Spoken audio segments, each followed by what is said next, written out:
My daughter has been sleeping with her sister's husband, so I uninvited her to Christmas. She says it's none of my business, and that I'll get over it. I am a mother of 4 children, 2 older sons and 2 younger daughters. All of them are adults and have moved out a long time ago. I have always been close with my daughter Sally, while Penny has always liked to have her own space. I never minded. They're both beautiful, talented young women that I thought I couldn't be more proud of. This year, we're having an early Christmas. In the first week of December, I was inviting everyone around for Christmas dinner, gift giving, and the like. When I phoned Penny yesterday to clarify a few things, she mentioned that she and her husband would not be coming. When I asked why, she said that they had separated for now as he had cheated on her. I suggested that it was surely better to spend time with family if this was the case, and maybe she should come home for some time. She paused for a while, but then eventually she told me he had an affair with Sally, and they had been seeing each other for the past 2 years. Hearing this made me feel sick to my stomach. For the past 6 months in our talks, Sally has alluded that she had been seeing someone and was typically a girl in love. I uninvited Sally to the Christmas gathering and blocked her. I don't know if I'm able to deal with her before Christmas, but this is family time, and family can't hurt each other like that. I'm at a loss, in all honesty. Penny is now coming, which is good because in these moments she needs the stability of people who love her. The problem is that Sally naturally thinks I'm in the wrong. That it's none of my business, and as her mother, I can't block her and remove her from the family. My sister thinks I shouldn't get involved in their personal lives, which I think is BS. My daughter needs us right now. But then she tells me, I have 2 daughters to think about, which I think isn't true. Sally has forfeited that right at the moment. Thankfully, my husband is liaising with Sally at the moment, but he is also in solidarity with me. So, are we in the wrong for uninviting a daughter for Christmas? Edit. Penny's mother-in-law found out. While she and I have only spoken a few times, she did dote on Penny, and I know Penny got along well with her.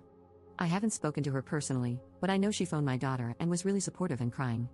My sister, though, said that if Sally isn't invited, then she isn't going either. Which is fine by me. She wasn't invited in the first place due to the pandemic. Update 1. Hello everyone, my Christmas gathering was yesterday, and my son and husband wondered if I would post an update for you all. To begin, my daughter Penny has been staying with us. She works from home, so this arrangement works out fine. My husband and eldest just went to get some more of her stuff from her old house. Penny's mother-in-law, Jane, was there and was very helpful and sweet. She also bought some mint hot chocolate for our Penny and Christmas candles since they're her favorite. From what Penny has told me, Jane is having similar feelings to me, a lot of guilt over our children's decision to hurt people we love. I think at this point, we have to accept that we did our best raising them, but they're adults now, so we can't beat ourselves up. As for Sally, I wrote her a letter during this time. I expressed that I was extremely disappointed and also disgusted. While I will continue to have a relationship with her, she won't be welcome to any family gatherings with Penny present unless Penny has reached a point in her life where she feels comfortable. I told her what some of you had said, that not taking a side would be a side, and that she had, for all intents and purposes, already uninvited herself when she was so cruel to her sister. Sally had apparently come over on Friday and knocked on the door. I was out shopping at the time, but my husband spoke to her. Apparently, Sally and Michael, my son-in-law, are going to continue their relationship.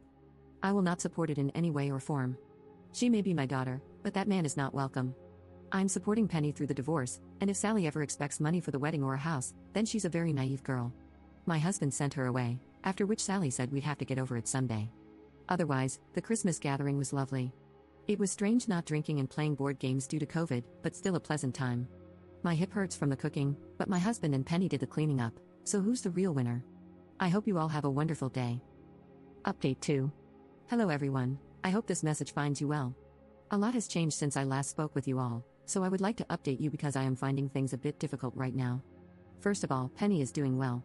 She met someone new about a year ago, they're incredibly supportive and sweet, and they made such an effort to get to know me and my husband. Penny was still living with me when she started seeing them, so I got to watch their relationship develop, and although Penny is a grown woman, I couldn't help but be reminded of when she was a child and having crushes.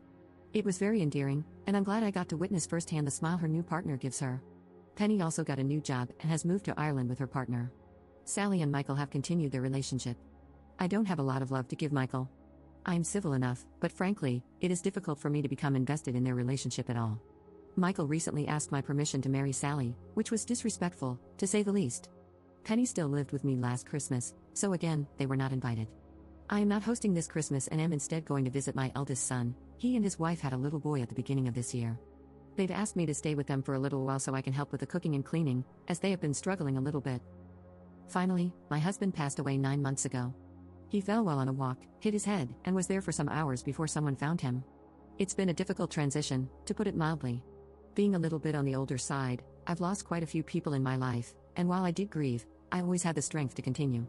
Losing my husband made me realize how much I relied on him. Not just to take the bins out or pick me up from choir practice, but for all the times I was angry, sad, and overwhelmed, and he was there for me. When other people pass away, at least you get moments of respite in the grief, where you just sort of forget they've passed. With my husband, there are only reminders. Every time I wake up alone, when I now have to take the bins out, when I have to cook a meal just for one person. There's not really a moment of peace in this grief, and I have found it very difficult to deal with. It's his birthday at the end of November, and there was another moment of grief as I had to get rid of my notes for birthday gift ideas in my notebook. Everything has just been so painful to deal with, and I just cannot stop crying even after all this time. I just can't even stand to think of the good moments I shared with him because it just hurts too much. I know there's not a correct way to grieve or a time limit, but I just feel like I've got to get up and start looking after myself for everyone around me. I really want to thank any of you who read this. It's been incredibly helpful just to be able to share my feelings a little bit. I hope you all have been doing well.